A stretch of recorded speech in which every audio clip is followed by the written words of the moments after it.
আলহামদুলিল্লাহি রাব্বিল আলামিন ওয়াস সালাতু ওয়াস সালামু আলা সাইয়্যিদিল মুরসালিন আম্মা বা'দ ফাআউযু বিল্লাহি মিনাশ শাইতানির রাজীম বিসমিল্লাহির রহমানির রহিম আসসালাতু ওয়াস সালামু আলাইকা ইয়া রাসূলুল্লাহ ওয়া আলা আলিকা ওয়া আসহাবিকা ইয়া হাবিবাল্লাহ আসসালাতু ওয়াস সালামু আলাইকা নবিয়াল্লাহ ওয়া আলা আলিকা ওয়া আসহাবিকা ইয়া নূরাল্লাহ। প্রিয় ইসলামী ভাইরা, মাদানী চ্যানেলের দর্শক শ্রোতা, আপনাদেরকে আরও একবার স্বাগত জানাচ্ছি মাদানী চ্যানেলের ধারাবাহিক অনুষ্ঠান তওবার ঘটনা ও বর্ণনা এই অনুষ্ঠানে। আশা করি আপনারা সবাই ভালো আছেন। শুরুতেই আমরা দুরূদ শরীফ পাঠ করার ফজিলত শ্রবণ করি, এরপর ইনশাআল্লাহ তাআলা তওবা সম্পর্কিত বিভিন্ন ঘটনা বর্ণনা ইনশাআল্লাহ আমরা শুনবো। আল্লাহ পাকের পক্ষ থেকে তওবাকারীদের জন্য কী দিক নির্দেশনা দিয়েছেন এবং কোরআনুল কারীম আমাদেরকে কী দিক নির্দেশনা দিচ্ছে ইনশাআল্লাহ তাআলা আজকে আমরা জানবো। নবী করিম রউফুর রহিম সাল্লাল্লাহু তাআলা আলাইহি ওয়াসাল্লামের উপর দুরূদ শরীফ পাঠ করার অসংখ্য ফজিলত কিতাবের মধ্যে বর্ণিত রয়েছে। আল্লাহর হাবিব সাল্লাল্লাহু তাআলা আলাইহি ওয়াসাল্লাম ইরশাদ ফরমান, হে লোকেরা, নিঃসন্দেহে কিয়ামতের দিনের ভয়াবহতা ও হিসাব নিকাশ থেকে তাড়াতাড়ি মুক্তিপ্রাপ্ত তারাই হবে যে তোমাদের মধ্যে দুনিয়াতে আমার উপর বেশি পরিমাণে দরুদ শরীফ পাঠ করবে। সুবহানাল্লাহ। হুজুর করিম রউফুর রহিম সাল্লাল্লাহু আলাইহি ওয়াসাল্লামের উপর দরুদ শরীফ পাঠ করা কত সৌভাগ্যের বিষয়, কত বরকতের বিষয় এবং কতই আলহামদুলিল্লাহ নিয়ামত এবং বরকত। যে দুনিয়াতে পেরেশানগ্রস্ত হলে মানুষ দ্বারস্থ হয় কার মাধ্যমে? আমার পেরেশানিটা দূর হবে, কার কাছে গেলে আমি একটু শান্তি পাবো, কার কাছে গেলে প্রবলেম সলভ হবে। অথচ কাল কিয়ামতের দিন যখন কেউ কারো হবে না, যখন কেউ কারো সমস্যার কারণে কেউ কাউকে সঙ্গ দিবে না, আর সেদিন যদি হিসাব নিকাশের বেলায় যদি আমাকে যদি দাঁড় করানো হয়, আমি আপনি কিভাবে হিসাব দিব? আল্লাহ পাক আমাদেরকে হেফাজত করুক। হিসাব দেওয়ার ক্ষমতা আমাদের নেই। এই কঠিন সময়, এই কঠিন মুহূর্তে আমাদের কি হবে? তো সেদিন ইনশাআল্লাহ তাআলা যারা দরুদ শরীফ পাঠ করবে, সুবহানাল্লাহ, তারা তাড়াতাড়ি মুক্তি পাবে এবং হুজুর করিম সাল্লাল্লাহু আলাইহি ওয়াসাল্লামের উপর অধিকারে দরুদ শরীফ পাঠ করার কারণে তাদেরকে আল্লাহর হাবিব আলাইহিস সালাতু ওয়াস সালাম সুপারিশ করবে। আল্লাহ পাক আমাদেরকে দুনিয়া এবং আখিরাতের মধ্যে সফলতা নসিব করুন। মোহাব্বত নিয়ে একবার আসুন আমরা দরুদ শরীফ পাঠ করি। সাল্লু আলাল হাবিব সাল্লাল্লাহু তাআলা আলা মুহাম্মদ সাল্লাল্লাহু তাআলা আলাইহি ওয়াসাল্লাম। প্রিয় ইসলামী ভাইরা, মাদানী চ্যানেলের দর্শক শ্রোতা, আল্লাহ পাক কুরআনুল কারীমের মধ্যে আমাদের জন্য কি ইরশাদ মুবারাকা করেছে।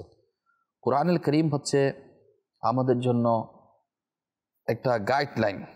একজন মুসলমান হিসেবে আমার আপনার দৈনন্দিন জীবন, আমার আপনার চলাফেরা, উঠা বসা কেমন হওয়া দরকার, সব কিছুর উত্তম সমাধান কুরআনুল কারীম আমাদেরকে দিয়েছেন। সুবহানাল্লাহ। তো আমাদের উচিত আমরা কোরআনে পাকের দিক নির্দেশনাগুলো যাতে আমরা মেনে চলি এবং সেই মোতাবেক আমরা আমল করার চেষ্টা করি, সেটা আমাদের জন্য সফলতা।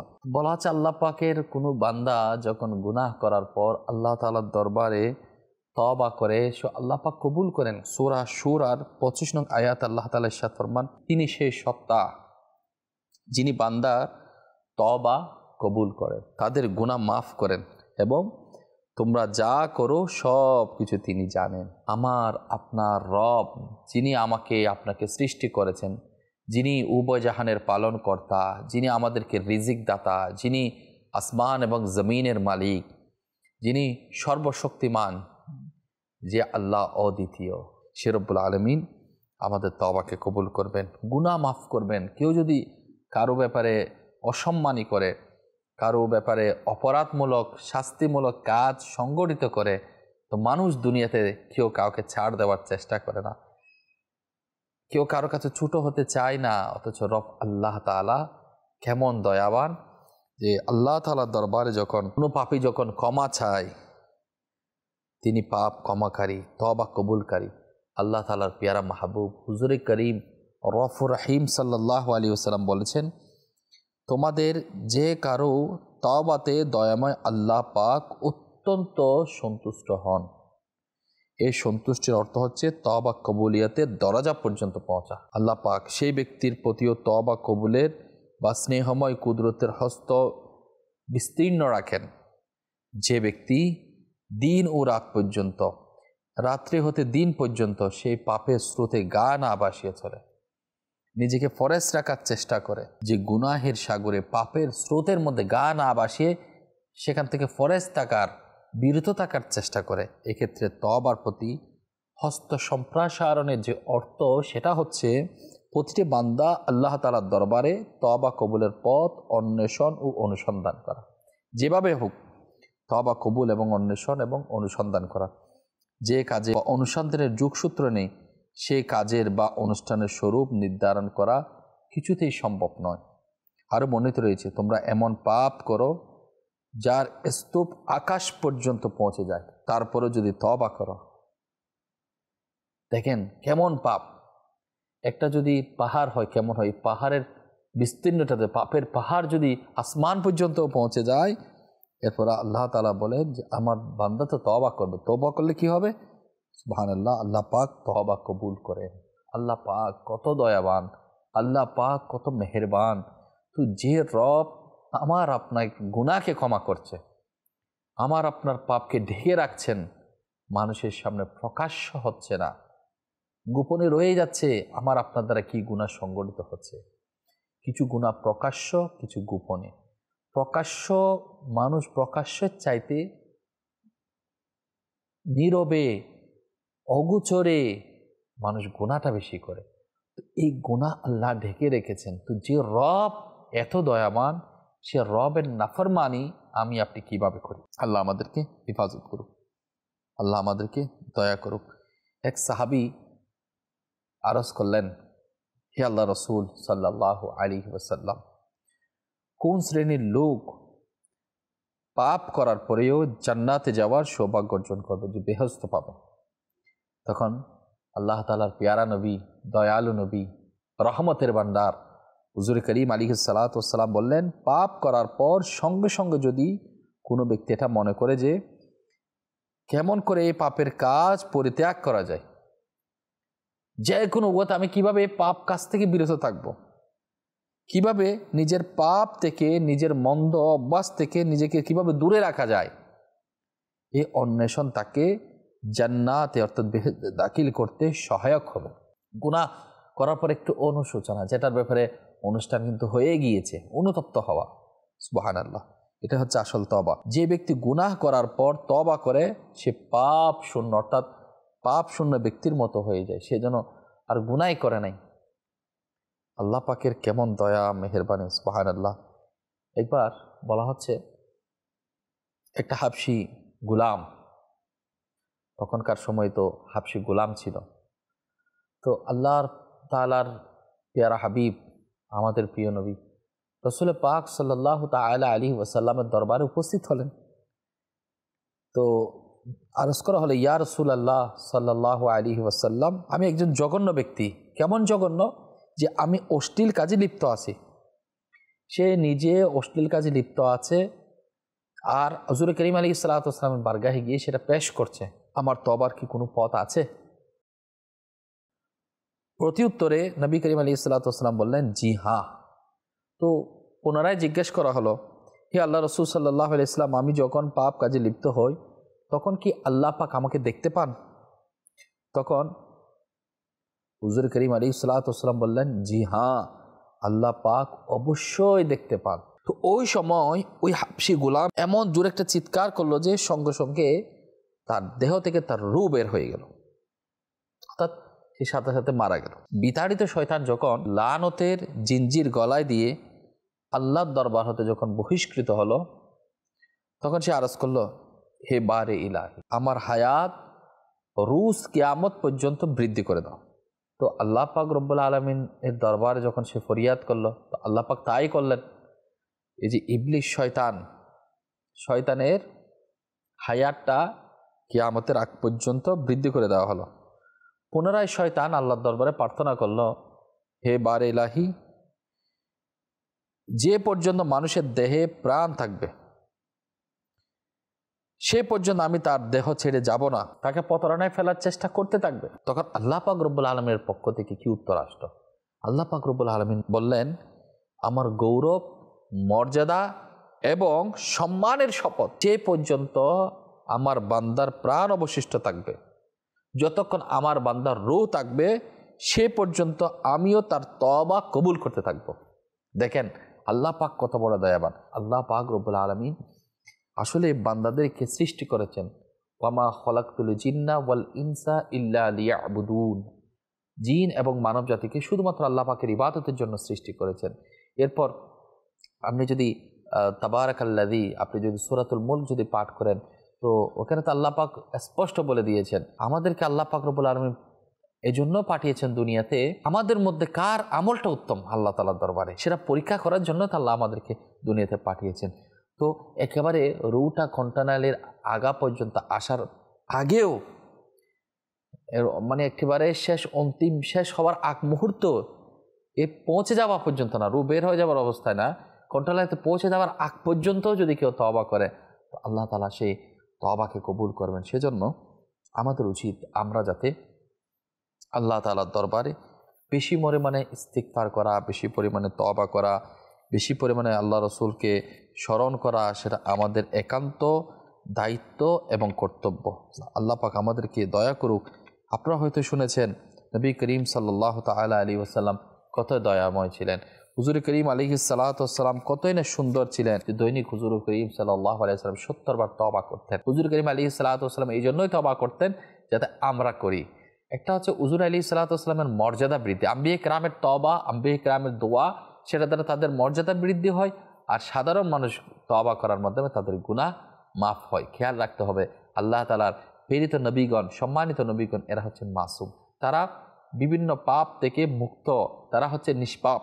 আল্লাহ পাক আমাদেরকে বোঝার তৌফিক দান করুক। যখনই আমাদের দ্বারা কখনো গুনাহ সংগঠিত হয়ে যায় তো আমাদের উচিত আমরা যাতে নেক আমল বৃদ্ধি করতে পারি, আমরা যাতে বেশি পরিমাণে আল্লাহ পাকের দিকে ধাবিত হওয়ার মতো কাজ আমরা করতে পারি। পবিত্র কোরআনে তওবাকারীদের জন্য কেমন সুসংবাদ আল্লাহ পাক প্রদান করেছেন। আল্লাহ তাআলা ইরশাদ ফরমান, যে গুনাহ করে কিংবা নিজের অনিষ্ট করে অতঃপর আল্লাহর কাছে ক্ষমা প্রার্থনা করে সে আল্লাহকে ক্ষমাশীল করুণাময় পায়।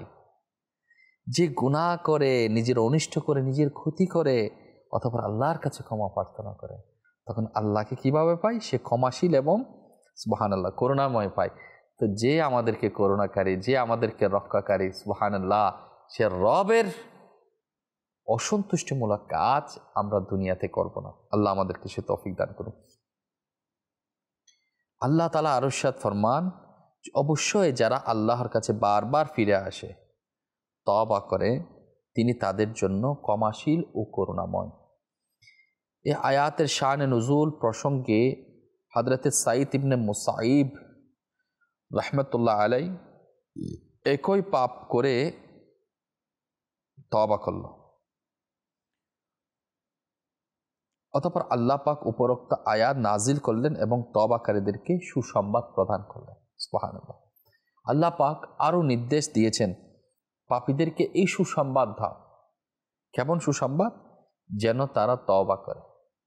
তাহলে দেখুন আল্লাহ পাক পাপীদেরকে যেভাবে আযাবের কথা বলে দিয়েছেন, যে এই পাপ করলে তাদের জন্য এই আযাব রয়েছে, যেভাবে আযাবের ঘোষণা এসেছে, সাথে সাথে রহমানুর রহিম আল্লাহ পাক, তো আল্লাহ পাক সুসংবাদও দিয়েছেন।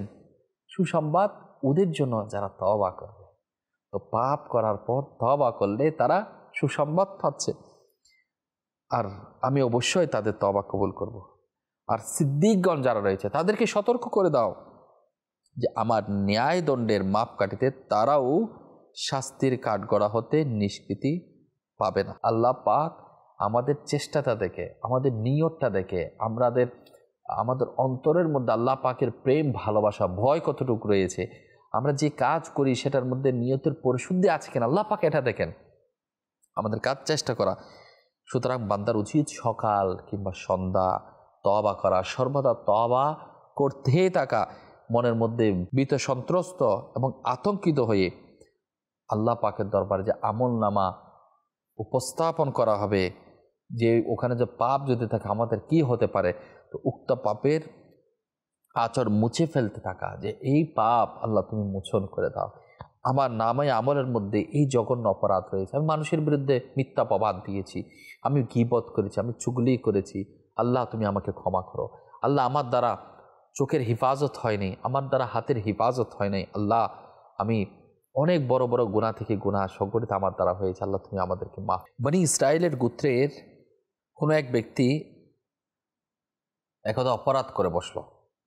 এমন সময় আল্লাহ পাক বললেন, যদি তুমি পুনরায় অপরাধ করো তাহলে শাস্তির নিকট হতে তুমিও রেহাই পাবা না। তখন সে আরজ করল, হে আল্লাহ, তুমি সর্বশক্তিমান, তুমি তো তুমি,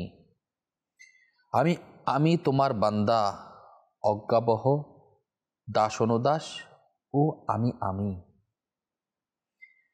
তোমার মর্যাদার শপথ করে বলছি, তুমি যদি স্বীয় করুণায় আমাকে রক্ষা না করো তাহলে পাপ কার্যে পরিলিপ্ত হওয়া কিছুতে অসম্ভব নয়। তখন আল্লাহ পাক তাকে অপরাধ হতে রক্ষা করলেন এবং তার জন্য ক্ষমার দোয়ার সর্বদার জন্য উন্মুক্ত করে দিলেন। খ্রিস্টাবেরা মাদানী চ্যানেলের দর্শক শ্রোতা, দেখেন কত বড় একটা বিষয় যে আল্লাহ সুবহানাহু ওয়া তাআলার দরবারে অপরাধ করার পর কিভাবে বিনয়ী প্রকাশ করছে এবং করুণা ভিক্ষা চাচ্ছে। আমরা একটা জিনিস খেয়াল যদি করি, আল্লাহ পাক আমাকে আপনাকে দয়া করেছেন, আপনি কয়বার আল্লাহর দরবারে এই তৌফিক চেয়েছি, আল্লাহ তুমি আমাকে তওবা করার সুযোগ দাও। অনেকে তো তওবা করেছে মানে একটু দোয়া করলো শেষ। তওবা করতে থাকা, কন্টিনিউ করা, এটাও সৌভাগ্যবানদের কাজ। বারবার তওবা করতে থাকা, ইস্তিগফার করতে থাকা, আল্লাহ তাআলার দরবারে ফরিয়াদ করতে থাকা, এটা সৌভাগ্যবানদের কাজ। সুবহানাল্লাহ।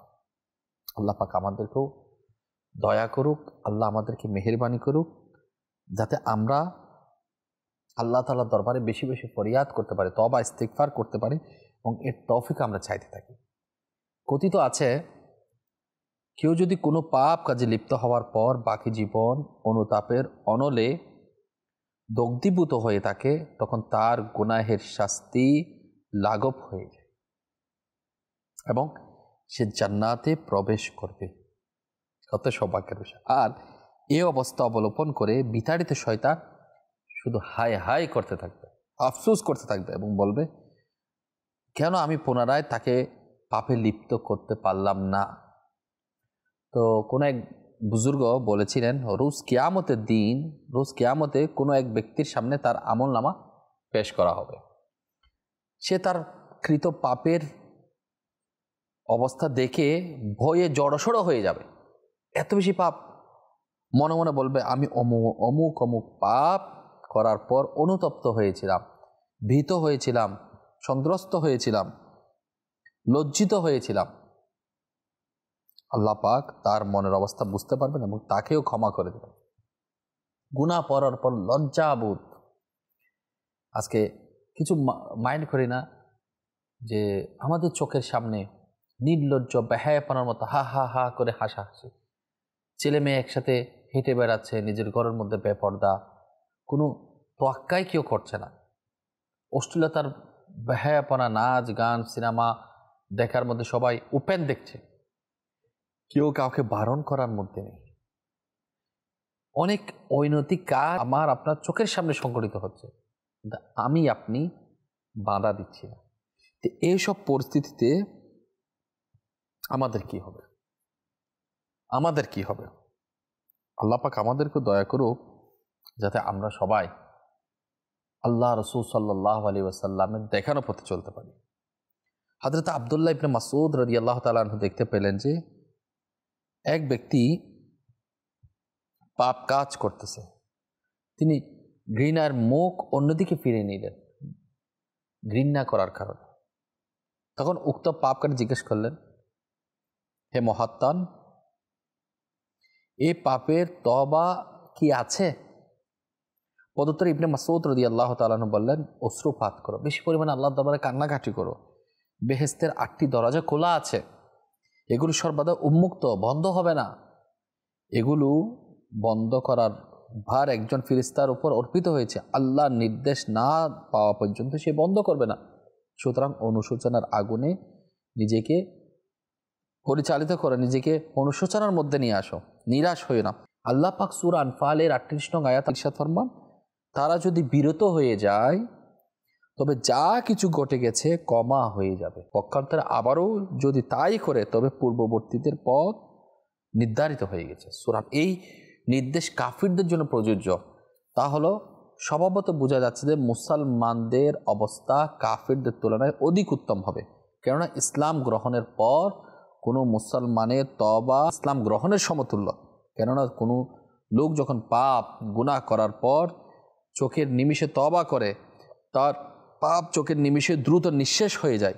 হযরতে ইসলামের সেকেন্ড খলিফা, দ্বিতীয় খলিফা ওমর রাদিয়াল্লাহু তাআলা আনহু বলেন, তোমরা তওবাকারীদের সঙ্গে কাল যাপন করো, তাদের সঙ্গে সময় কাটো, উঠা বসা করো, কেননা তাদের অন্তঃকরণ অত্যন্ত কোমল ও নরম। যে ব্যক্তি তওবা হতে বঞ্চিত হয় সে ক্ষমা হতে চিরবঞ্চিত হয়ে যায়। তো আমাদের বুঝতে হবে আমরা যাতে তওবা থেকে বঞ্চিত হয়ে না যাই। আল্লাহ পাক আমাদেরকে বেশি বেশি তওবা করার মধ্যে অন্তর্ভুক্ত করে নিই, এবং এগুলো বারবার বলার উদ্দেশ্য হচ্ছে আমরাও যাতে তওবার মধ্যে নিজেকে কন্টিনিউ রাখি। দেখেন না কেমন কেমন ঘটনা, কেমন আজব আজব ঘটনা যেটা আমরা আগে কখনো শুনিই নেই, এমন এমন পাপিষ্ঠদের ঘটনা যারা তওবা করে মাফ পেয়েছে।